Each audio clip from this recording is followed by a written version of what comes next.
Olá, meus irmãos e irmãs de Ideia Espírita, vocês que nos acompanham aqui na Web Rádio Estação da Luz de Natal, nosso muito obrigado, um beijo pela sua companhia. A nossa página Estação da Luz de Espírita não tem fins lucrativos. O objetivo é a divulgação da doutrina espírita. É por isso que reunimos aqui esse acervo de matérias espíritas, livros da codificação, obras suplementares, entrevistas, palestras, entre outros trabalhos.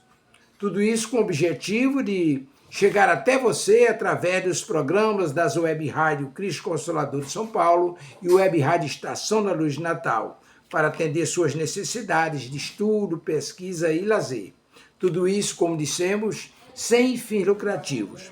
Convidamos você agora para nos acompanhar em mais essa atração.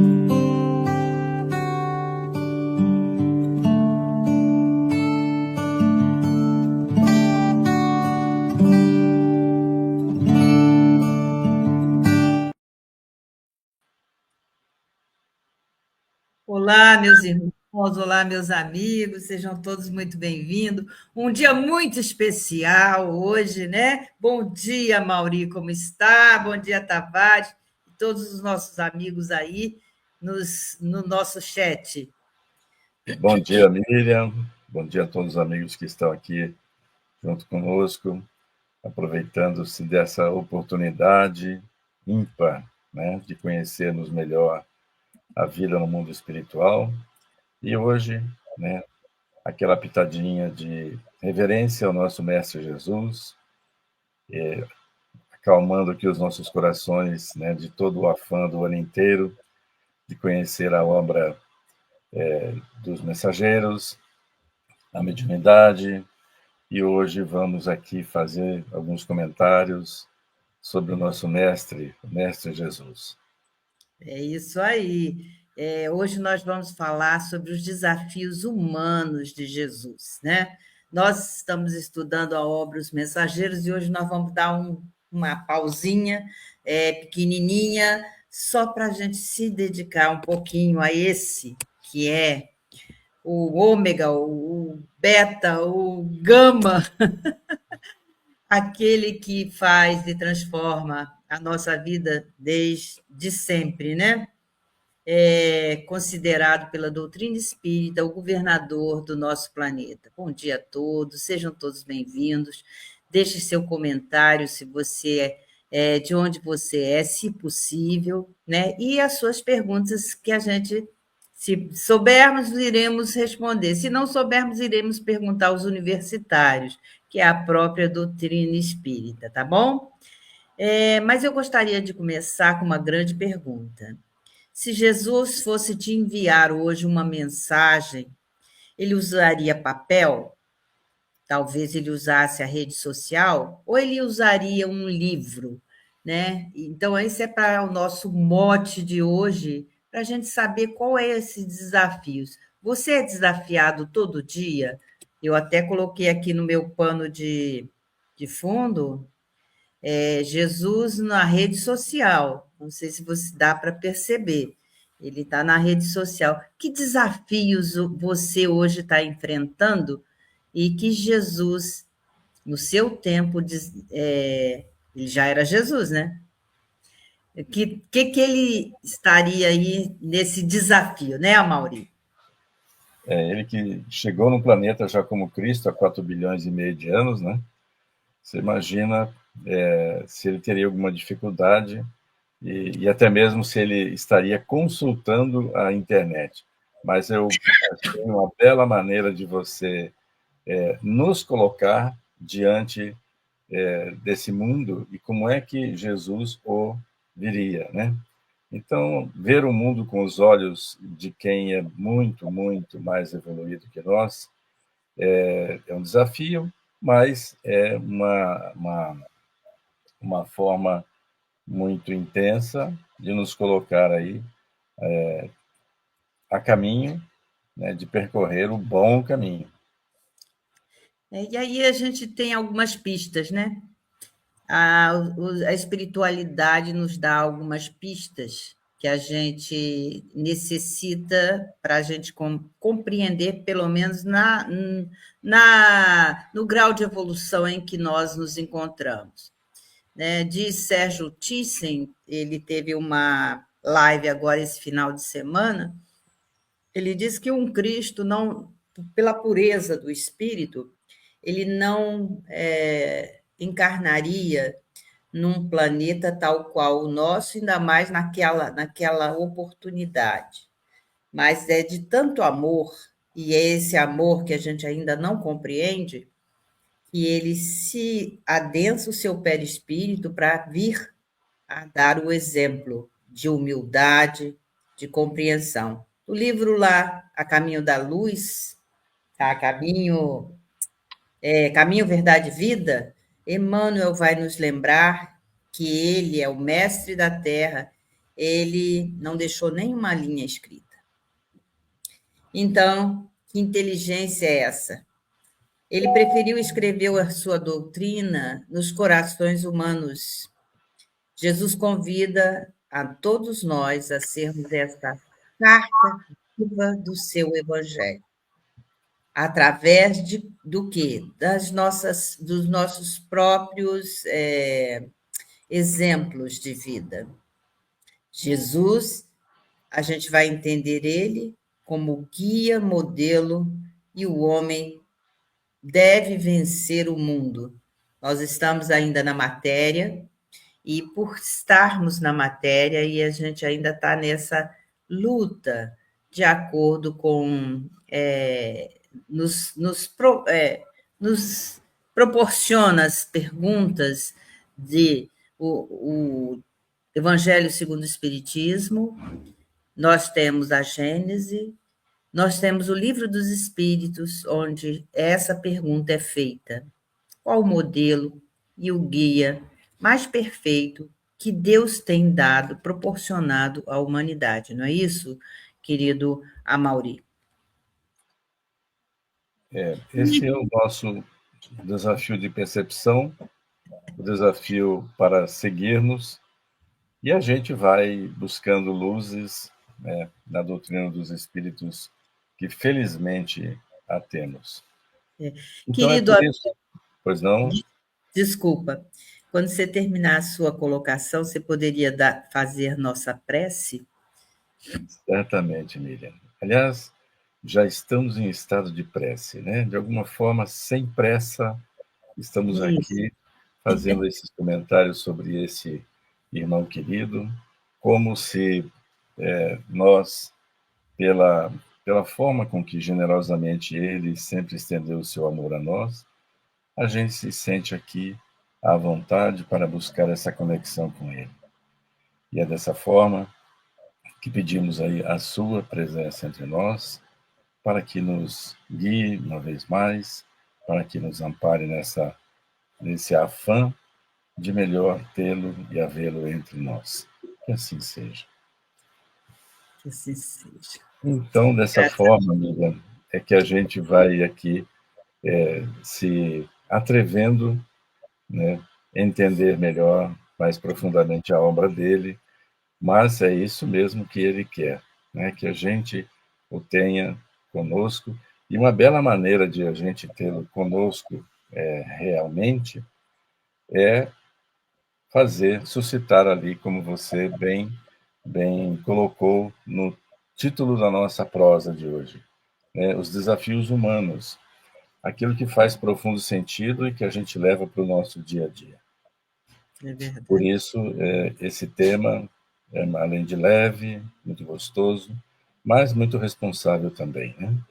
Exatamente, porque se a vida, nossa, a humanidade, os cientistas, os historiadores, os governadores das grandes nações, considera a vida antes de Cristo e a vida pós o Cristo, o que a gente ainda vai falar, não é isso? O que a gente ainda vai falar sobre ele? Então, como diz Gandhi, se todos os livros, todas as coisas estivessem perdidas e sobrasse só o sermão profético, nada teria se perdido. Olha, ele era hindu, ele não era cristão, ele era hindu. E tem uma perguntinha aqui que eu acho que a gente poderia, então, ajudar aqui. A Ângela Barbosa Cruzeiro, de Campina Grande, da Paraíba, ela pergunta: por haver o Natal com Jesus e o Natal sem Jesus, pode haver Natal com Jesus e o Natal sem Jesus? E ela pergunta mais ainda: quais as diferenças? E ainda, e para aquele que não tem Jesus como guia e modelo, como é o Natal? Muito Olha, interessante. Então, são 3 etapazinhas que a gente pode aí conversar um pouquinho. ela foi assim profunda nessa pergunta. É o Ela povo de Campina Grande, ama aquele povo, viu? só ao perguntar Beijo assim, para Santana. o que seria o mundo sem que tivéssemos a ideia, a noção, a presença, o exemplo, o alento, a segurança de Jesus? Tudo o que ele nos ofereceu de caminho, de verdades, de vida, nos deu as motivações para a luta. Olha, o seu objetivo não é de pendurar diplomas na parede nem ter escrituras dentro do cofre. Esses valores morais. Olha, a pergunta dela é muito boa, viu? Muito boa. Você já imaginou o vazio que seria, Miriam? Aliás, é essa a pergunta que ela está fazendo, né, para nós. É um vazio gigantesco de fazer esse exercício. Imagine quantos de nós, nesses 2000 anos, nos pautamos, tivemos sustentação, tenhamos em nossa companhia aí, considerando os sábios, os grandes pensadores, os artistas, as pessoas mais sensíveis do mundo, ou até mesmo aqueles cuja dureza, aspereza do espírito ainda estão muito presentes. Mesmo os mais tentados ao mal, né, atraídos ao mal, têm lá no fundo a presença, né, a certeza de que existe um outro caminho a ser perseguido. E, de alguma forma, este é um alento gigantesco. Eu gostei muito da pergunta dela, viu, Miriam? Muito boa. Natal significa nascimento, é o natalício de alguém. Então, o seu será no que dia? Que ano? Como foi? O dele, a gente comemora sempre no dia 24. Por que no dia 24? É porque era no solstício, era quando a gente trocava a estação. A gente saía, os homens, né, da época saíam do inverno e começava então o verão. E já tinha ali a questão da colheita também. Então, toda a vida gerava em torno desse homem que aprende a agricultura. Então, ainda é um homem diferente naquela ocasião, e Jesus veio, ele já teve, foi um povo hebreu, que é um povo muito, muito interessante para a gente entender toda essa trajetória do ser humano. Esse povo hebreu foi o primeiro povo que entendeu um Deus único. As outras nações, elas tinham como premissa, talvez, acreditavam que o fogo seria um Deus, acreditavam que a água que caía de uma montanha era Deus, acreditava que um gato era Deus. Então, tinham vários deuses. Um era da morte, um raio caiu e matou alguém. Então, o raio seria o deus da morte. Enfim, vai se colocando a divindade naquilo que tem algum significado. E o povo hebreu foi o primeiro povo que, não vendo Deus, entendeu com Abraão que, ao sair de sua tenda, Deus fala diretamente com ele para que ele saísse e fosse para outras terras e que ele lhe daria uma descendência maior do que todas as estrelas do céu, e ele obedeceu a esse Deus.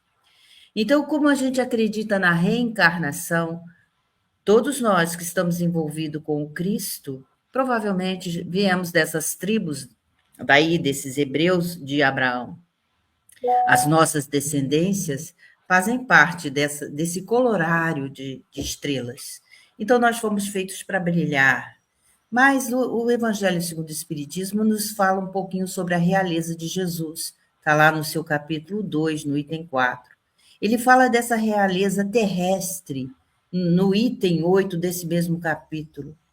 Vai falar sobre a candeia e o alqueire. O que é uma candeia? A candeia é aquela que ilumina, mas não coloca ela sobre um velador, um alqueire. Alqueire era um vaso de vime que você colocava ali debaixo desse vaso de vime.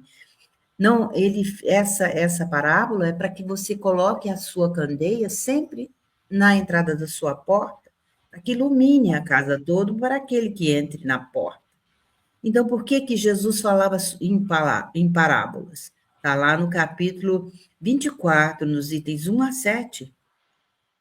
Então, Mateus, Marcos, Lucas, são aqueles que escrevem sobre Jesus. Lucas, por exemplo, ele não conheceu diretamente Jesus. Ele era um médico.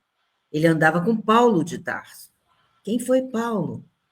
Então, a gente vai dentro da história buscando significado e conhecimento para a nossa fé viva, para essa fé que a gente tem de acreditar em Deus. A gente crê em Deus e a gente vai fortalecendo a nossa fé na medida que a gente vai aprendendo junto com os espíritos. Graças a Deus temos a doutrina espírita, que vai vir espíritos desencarnados a nos colocar uma ciência completamente nova, uma ciência da alma, uma ciência em que a gente pode compreender os dois lados da vida, que a vida é única. Quem é perecível é um corpo de matéria, tal qual a gente tem. E Jesus teve um corpo de matéria. Então, ele não derrogou a lei. Ele nasceu diante da vida, ele viveu entre os homens, comeu, bebeu, teve cansaço, andava para caramba, não tinha Uber.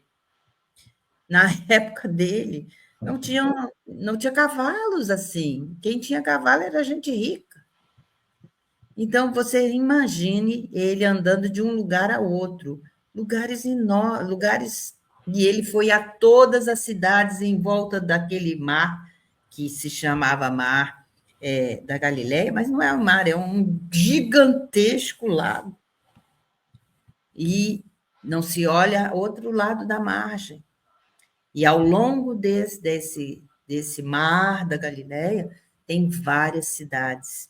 Entre elas, Cafarnaum, que é muito importante. Por que é importante?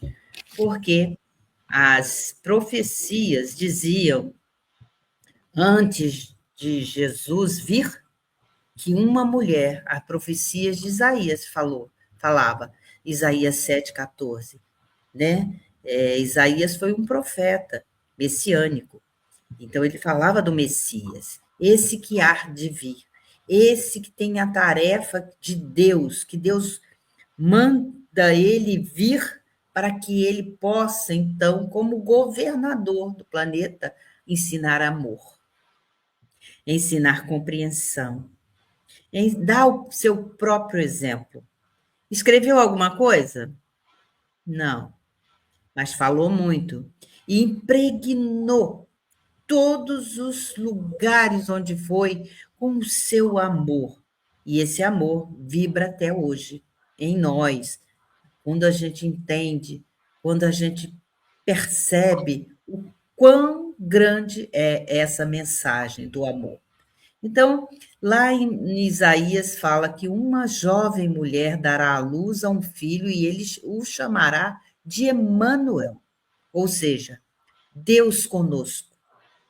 Ele ainda vai se referir a João Batista quando ele diz: há uma voz que clama no deserto, que vai preparar o caminho do Senhor. Ainda Isaías 42. Preparando a chegada do Messias, segundo a profecia de Malaquias, em 3:23, que fala sobre a terra de Naftali e Zebulon, que é identificada como Cafarnaum, um povo que vivia em trevas e viu a luz. Então fala assim da descida, ou seja, da encarnação de Jesus, né, em Miqueias, que anuncia a chegada em Belém de Eufrates, né, Malaquias 5:1. Então são profecias que foram feitas antes de Jesus vir, 700 anos antes dele encarnar. Por quê? Precisava preparar, está escrito na primeira aliança, que a gente pode falar que é o Velho Testamento. A gente estuda o Velho Testamento, ou seja, a primeira aliança. E qual seria a segunda aliança? A segunda aliança foi trazida por Moisés. Moisés sobe a um monte chamado Sinai. Eu estive lá. Horrível, gente. Escarpado, difícil de subir. Tem que subir de madrugada, porque lá só tem uma temperatura, 0 graus de noite e 40 graus ao amanhecer. Então, nós subimos à noite, encapotados até só o olhinho do lado de fora, para chegar lá e ver aqui as montanhas. E é um lugar muito sagrado. Você percebe o sagrado ali. É impressionante. Mas ali é a segunda aliança de Deus com o homem, que traz regras de conduta. Dizem que são só 10 mandamentos. A gente sabe que são 713. Os mais importantes são esses 10. E se você for olhar as constituições de vários países, nações, todas elas têm esses 10 mandamentos. Não matarás, não cobiçarás a mulher do próximo, e vai por aí afora. São 10 mandamentos da lei de Deus, que está impregnada em todas as constituições de vários países. Então, é maravilhoso essa segunda aliança. E qual é a terceira aliança? Jesus nos prometeu que nós não ficaríamos órfãos, que nós teríamos essa terceira aliança, que seria, então, a terceira aliança, nós a consideramos como o Espiritismo, que vem abrir, que dá essa amplitude, né, um véu que se abre, para que a gente possa entender a espiritualidade, entender a nossa destinação para a perfeição. Nascemos simples, ignorantes e estamos a caminho da perfeição. Então, é um caminhar de nós todos. Então, sempre a gente fala, vamos estudar juntos. A gente não sabe nada, né? Então, é um caminhar, não é isso, amigo? Desculpa, eu tinha que fazer essa introdução para que a gente compreendesse essa nossa fala de Jesus, que é bravo, viu?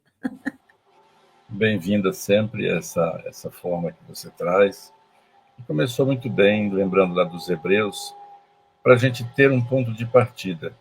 E não queremos aqui envolver a tudo, que a gente não consegue envolver sequer uma parte dessa história com propriedade, quanto mais a armadilha de tentar esclarecer desde sempre isso daí, né? Remontar aos 4 bilhões e meio de anos, e isso não teria fim. Mas você começou muito bem, né? Lá, digamos aí, há quase 3 milênios e meio, com os hebreus, e como eles foram, né, contemplados à época, já com aquele sábio que lhes trouxe o decálogo. E dentre tudo o que ele trouxe nesse decálogo, e que você escorreu muito bem, a sua função, a introdução, o início desse processo de transformação, levando, né, conduzindo todos esses espíritos que aqui habitavam na época, já para essa direção, a direção de quem deveria ir priorizando, mesmo que de forma muito tosca, rudimentar, primitiva, as preferências aos valores da alma. E assim foi, tanto é que, para que aquelas pessoas dessem importância ao decálogo, aqueles 10 mandamentos, aqueles 10 mandamentos disciplinares, as pessoas tivessem como recompensa uma terra prometida. Então era assim, era a forma com que aquelas pessoas poderiam reagir, né? Inclinar-se para a transformação. E essa transformação ocorreu. E é muito bacana a gente ver nesse exercício de juntar, desculpa, dois pontos tão distantes da história e a gente vê como evoluímos, como avançamos, saímos daquela condição em que só enxergávamos o que a matéria poderia nos contemplar, aos 5 sentidos, de então, pouco desenvolvidos, e depois passássemos com Jesus a ter como recompensa não mais essa terra prometida, onde poderíamos desfrutar longamente se obedecêssemos à lei. Teríamos sim a recompensa onde na casa do meu pai há muitas moradas. Lá seria a recompensa. E dessa forma, a gente vai percebendo que, olha só, 2000 anos depois que Jesus trouxe isso, nós temos aí, vemos contemplar a nossa existência, as possibilidades. Olha só, levantando os olhos, tanto ao passado quanto ao que fazemos hoje, como difere. Como de uma forma natural estamos evoluindo, mesmo que a gente enfrente ou a gente anteponha barreiras a esse progresso. E nós somos os responsáveis em antepor barreiras ao progresso. Nós somos terríveis ainda. Ainda estamos muito próximos da nossa criação e dependemos dessa generosidade divina. Nós sabemos, né, Kardec, com essa terceira aliança que você se refere, generosa, estendida, consequente, é a gente imaginar que Jesus, ao ter feito tudo o que fez, desde a constituição do planeta, esperar que cada setor desse mundo reagisse, amadurecesse e se prestasse a estar como está, para o nosso serviço de transformação espiritual. Recebemos essa matéria, né, com essa finalidade. Ele dá exemplo, né? Ele exemplifica o tempo todo. Quando ele lava os pés, por exemplo, dos seus apóstolos na ceia lá, né? A última ceia, ele lava os pés dos apóstolos, os apóstolos ficam, nossa, Senhor, deixa Pedro, né?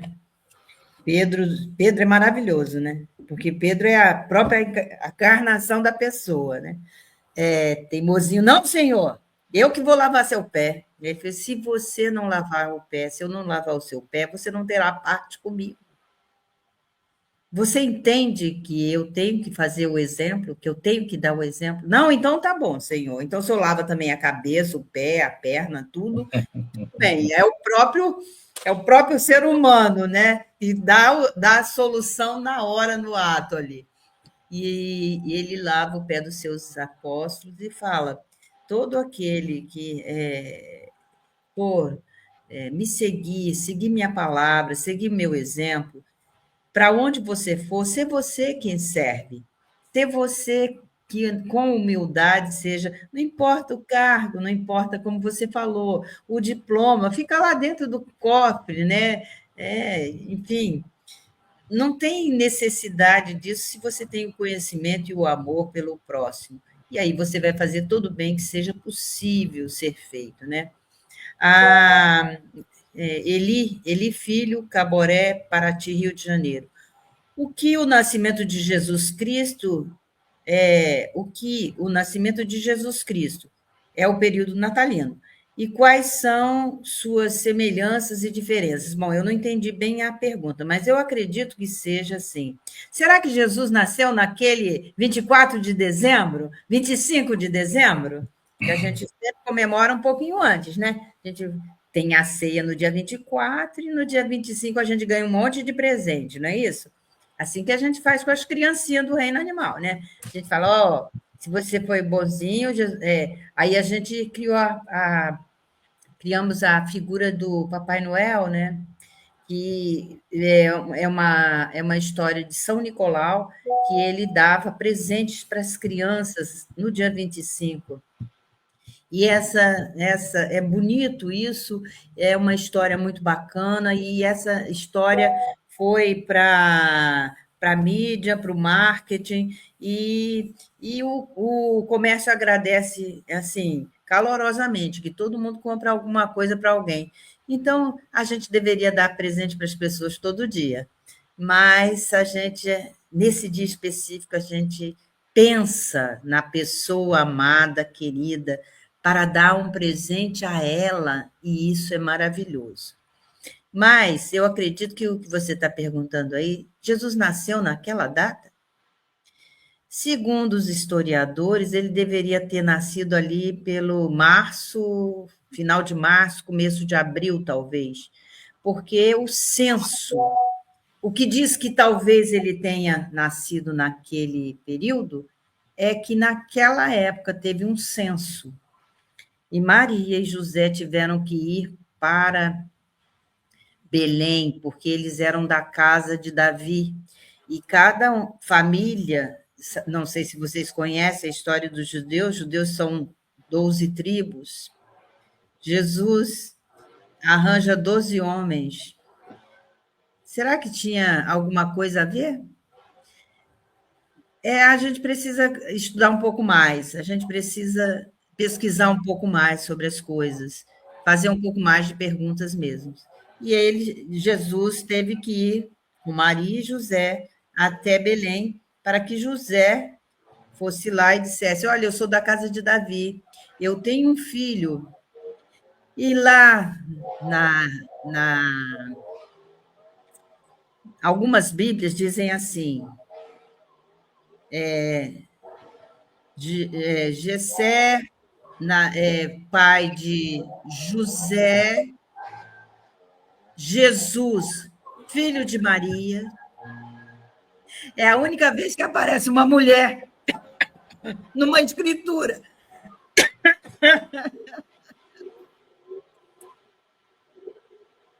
É muito interessante. Tanto José quanto Maria vieram dessa linhagem de Davi. Eles eram meio aparentados. E então, eles se casaram. Então, o que diz que talvez ele não tenha nascido em dezembro é esse censo que eles tiveram que. Aí ele foi nascer lá em Belém, numa manjedoura. De fato, numa manjedoura, por quê? Porque não tinha lugar para dormir, gente. E ela estava dando à luz uma criança, tinha que dar luz a uma criança.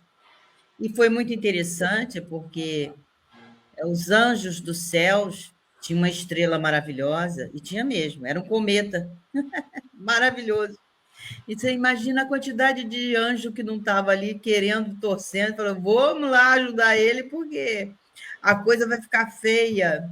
Aquele povo ali é ignorante, ainda egoísta, ainda cheio de gueri-gueri. A outra pergunta é da Ellen.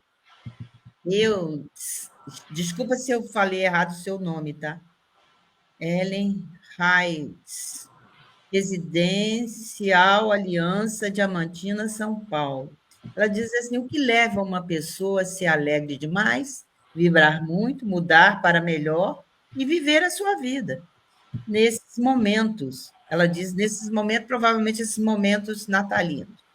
E o que leva pessoas a se entretecer demasiadamente, outras se isolarem, ter solidão, nesses mesmos momentos. Somos nós, espíritos ainda, nesse nosso caminhar, amiga. Estamos ainda mergulhados ainda dentro do nosso egoísmo, dentro das nossas vaidades ainda, né? Então a gente fica alegre demais, ou às vezes a gente entristece demais, mas por não fazermos todo o bem que podemos fazer para o outro, não olhar o outro como a nós mesmos. E aí, quando você olha o outro que precisa tanto mais do que você entende que você tem demais. Então, é não acumular coisas demais, olhar o outro como um ser humano como você, e fazer tudo que Jesus falou para a gente fazer. Amar o próximo como a nós mesmos. Quer uma coisa melhor do que isso? Não dá, né? Ele veio à Terra, né? O melhor presente, diz aqui o Sandro. Oi, Sandro. Oi, Alvanira querida. O Sandro diz assim: o melhor presente é estar presente na vida de alguém. A parábola do bom samaritano representa isso. Sem dúvida, sem dúvida. Ele trouxe uma coisa maravilhosa, né? É muito interessante a gente ter essa questão. O próprio Kardec vai falar que há duas. O Verbo se fez carne, né? Mas ele vai dizer que Jesus tinha uma uma dualidade de títulos. Às vezes ele fala o Filho de Deus, que ele vai referir a essa natureza espiritual superior, esse espírito mais elevado, um puro espírito. Né? E se você for lá entre as perguntas 100 até 113 de O Livro dos Espíritos, você vai entender.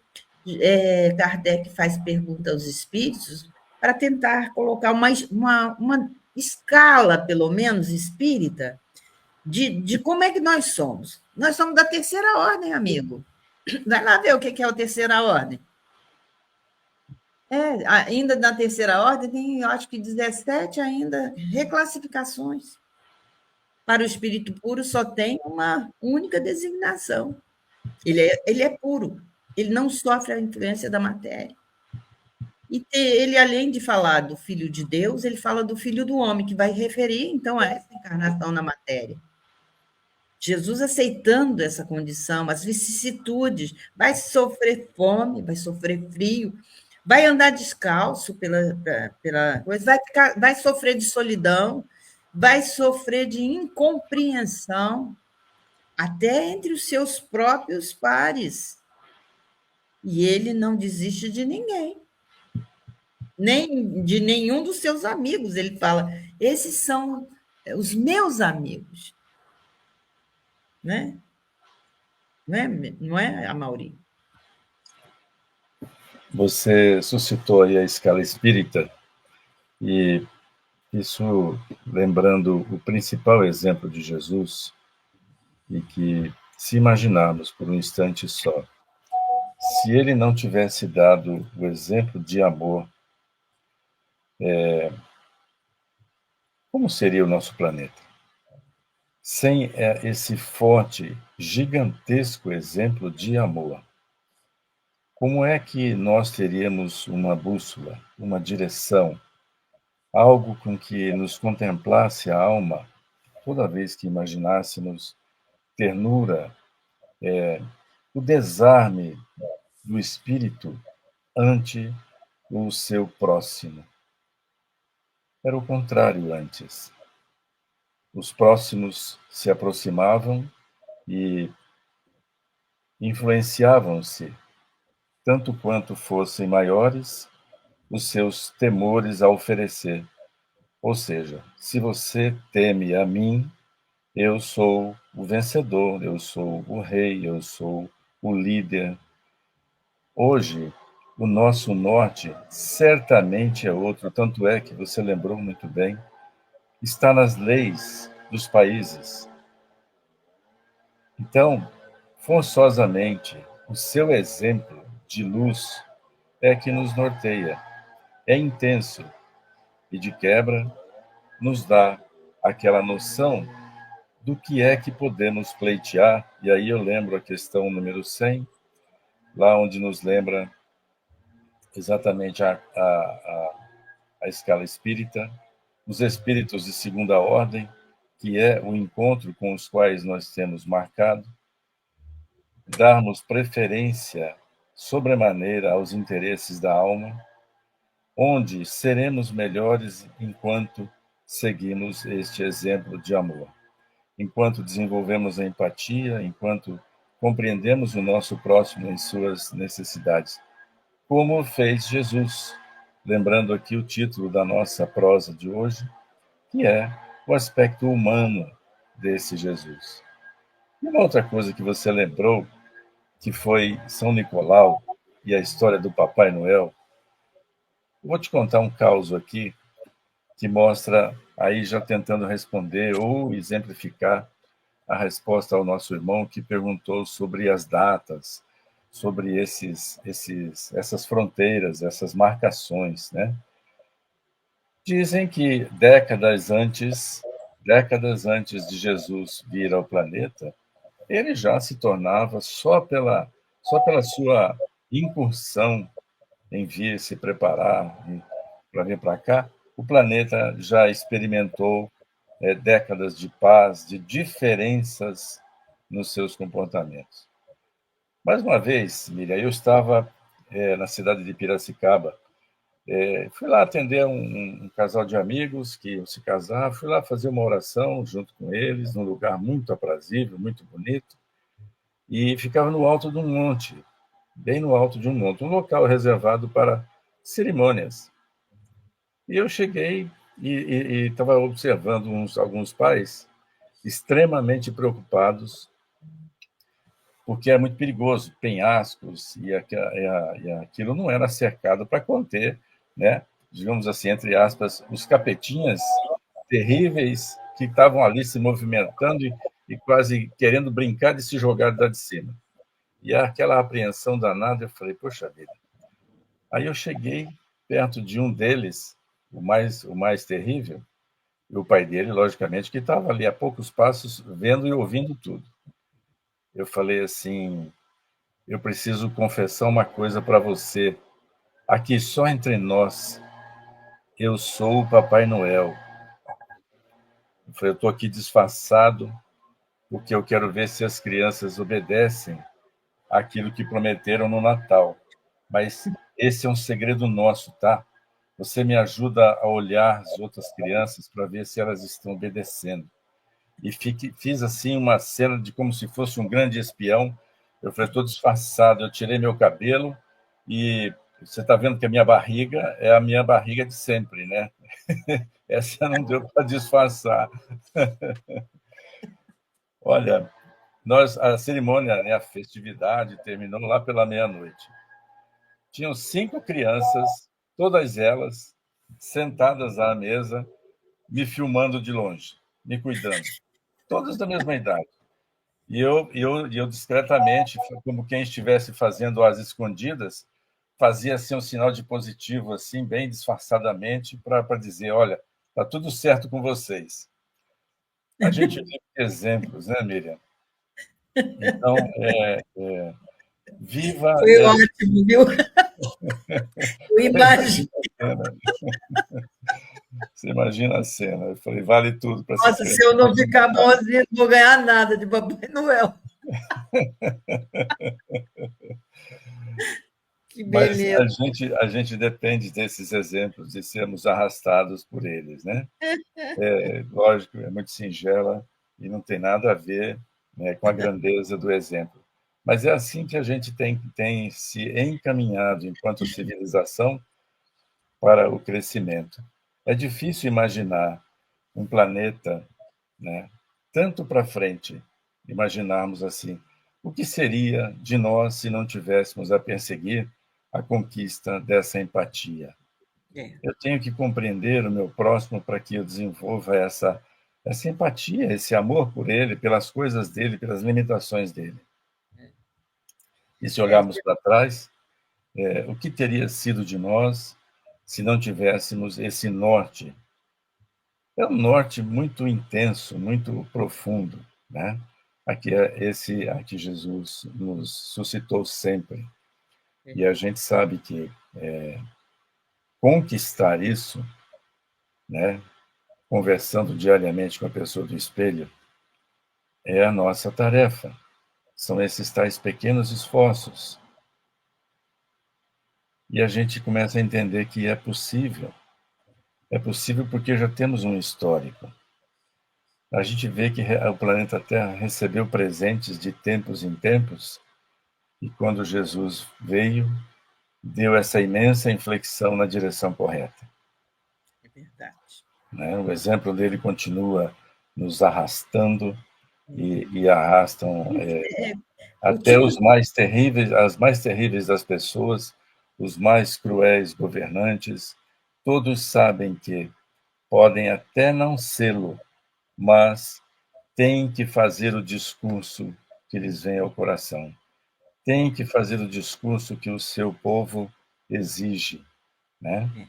Então, mesmo que seja para fazer um faz de conta momentâneo nesse momento da história, as pessoas se comprometem com o que é certo, com aquilo que nós temos impregnado de nossa alma, pelo exemplo dele.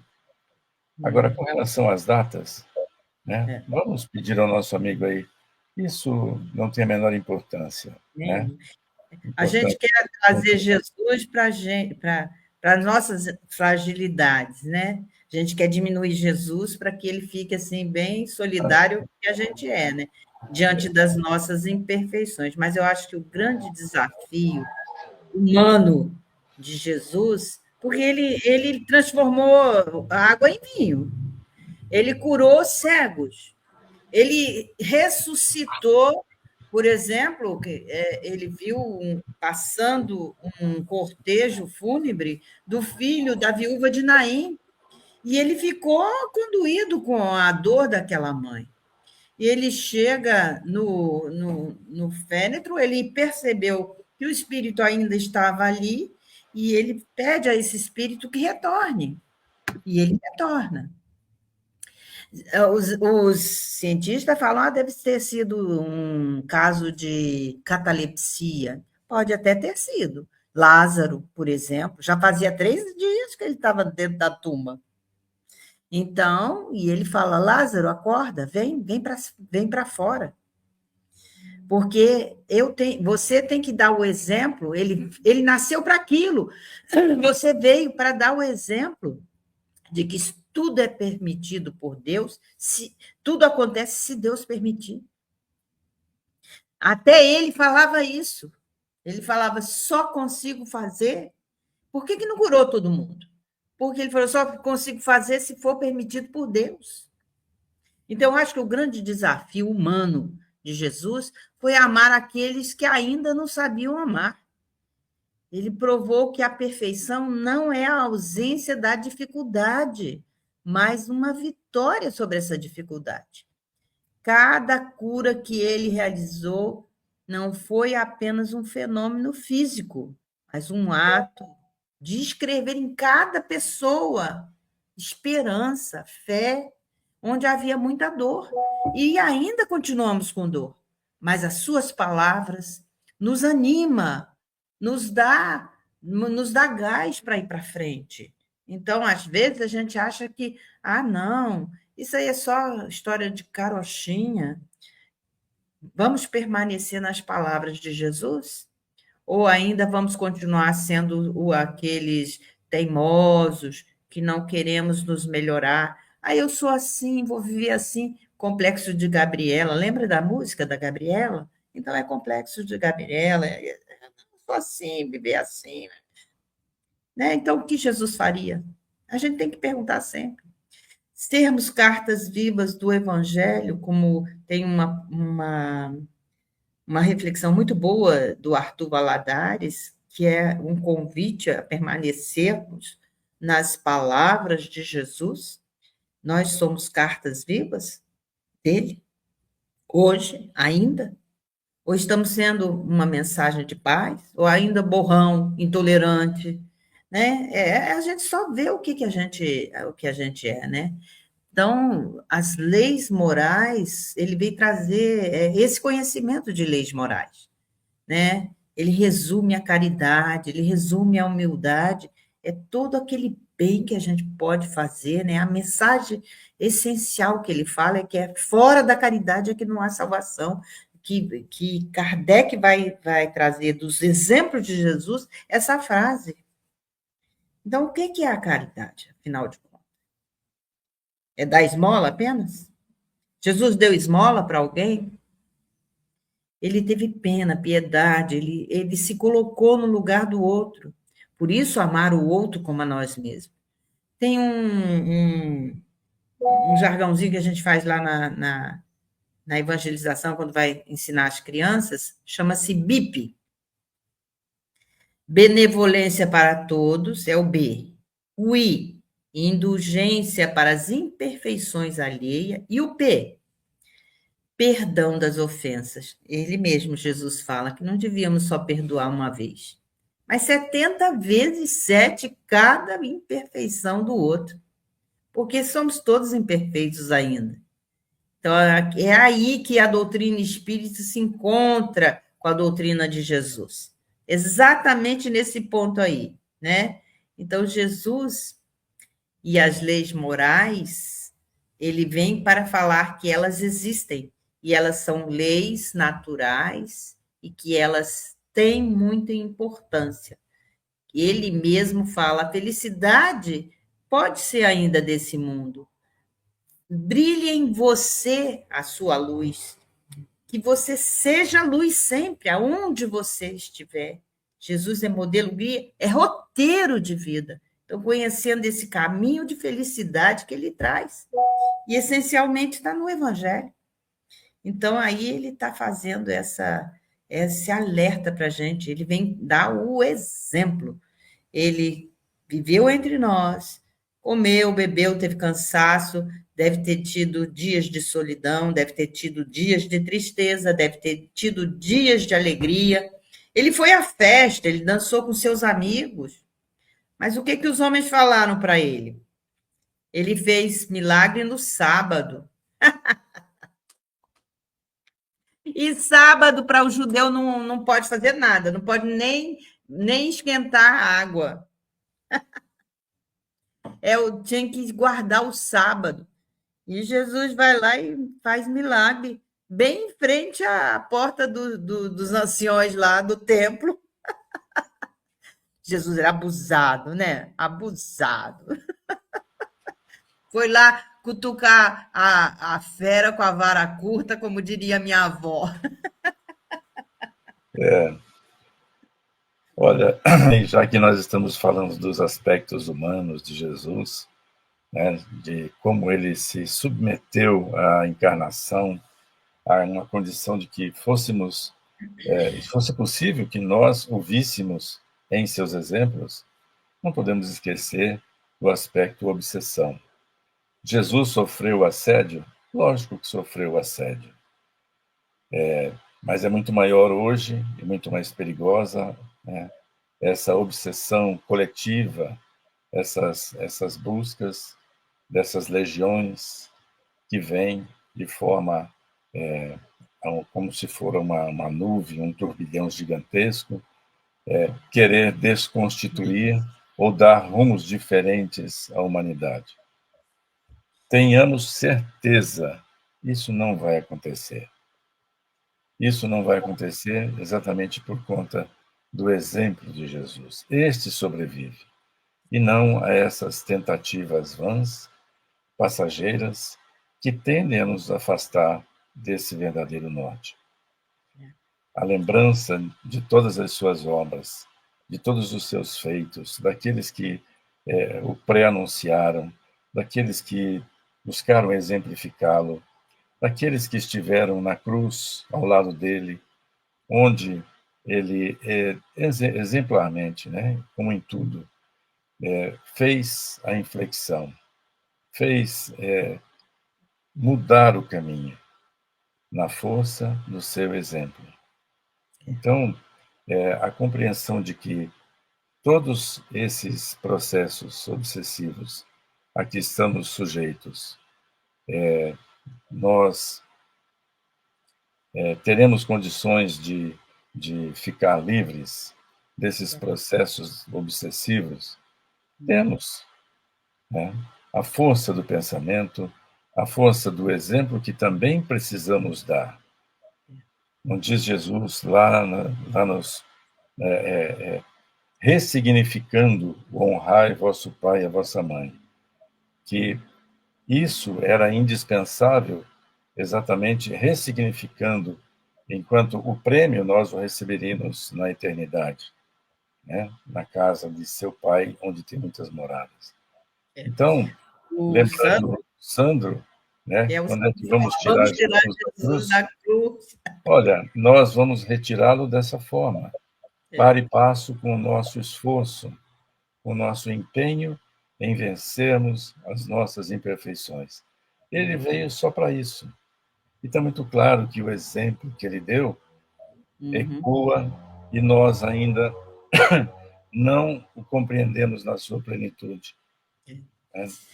Não porque tem sido Que a mudada a gente para mensagem. só na cruz, né? A gente para só na cruz, né? A gente vai para na nossa materialidade. Mas Jesus, depois do Calvário, ele apareceu para Madalena. E Madalena o reconheceu. Lá, ela, meu senhor morreu. Vou lá, depois do Shabat, né? Que não podia fazer nada, no tal do sábado. Foi até a cripta lá para poder ungir o seu senhor. E o espírito lhe aparece e fala: o que você vai fazer lá, Maria? E ela fala: meu senhor está lá. E ela fala: ele não está lá mais.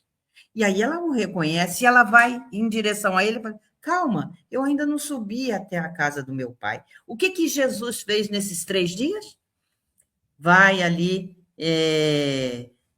Humberto de Campos vai falar que ele foi aos umbrais buscar um amigo que havia se desesperado e tirou a vida. Chegando lá nesse abismo, ele traz para cima Judas, porque amigo não deixa amigo para trás. Olha que maravilha de exemplo. Foi até Tomé, ele foi até os discípulos, materializou-se, tangibilizou-se.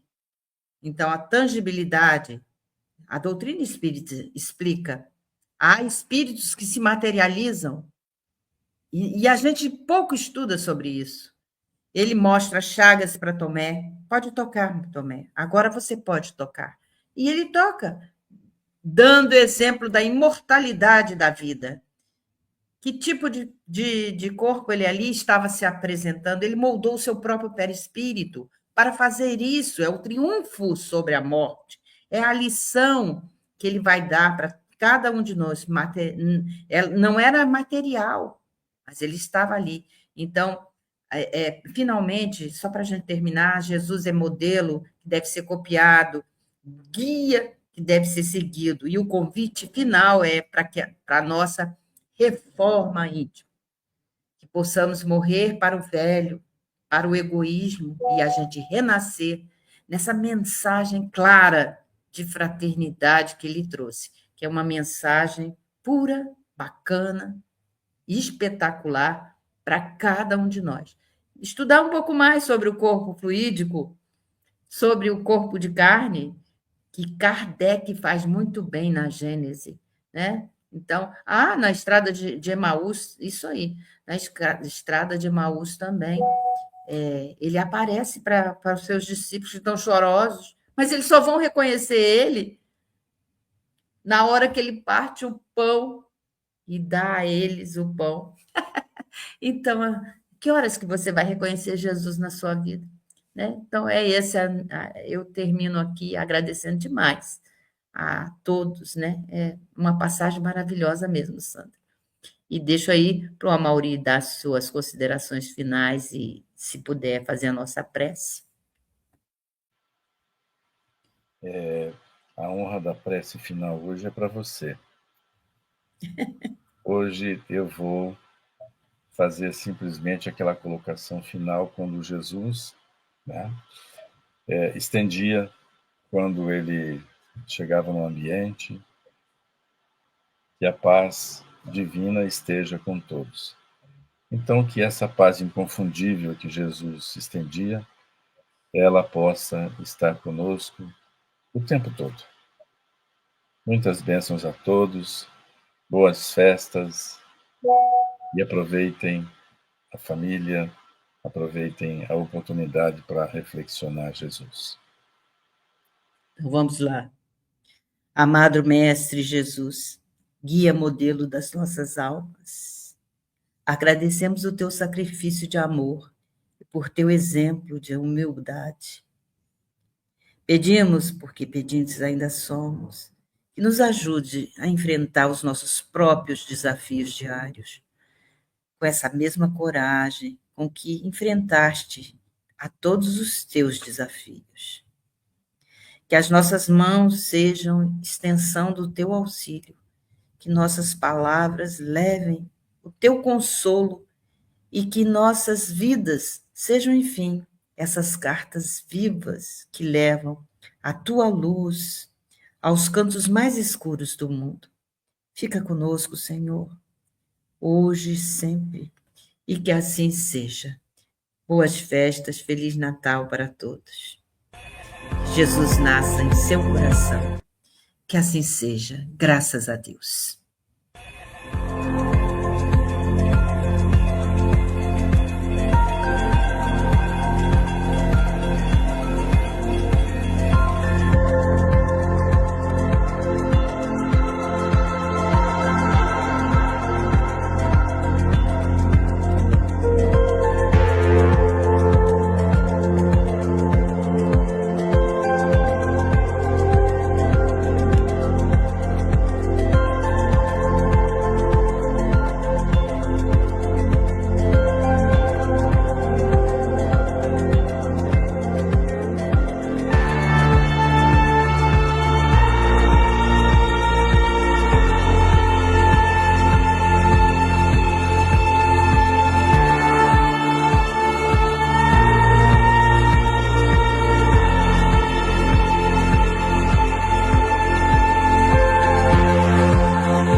Chegamos ao final do nosso programa. Muito obrigado por ter nos acompanhado nesse trabalho e aguardo você na próxima atração.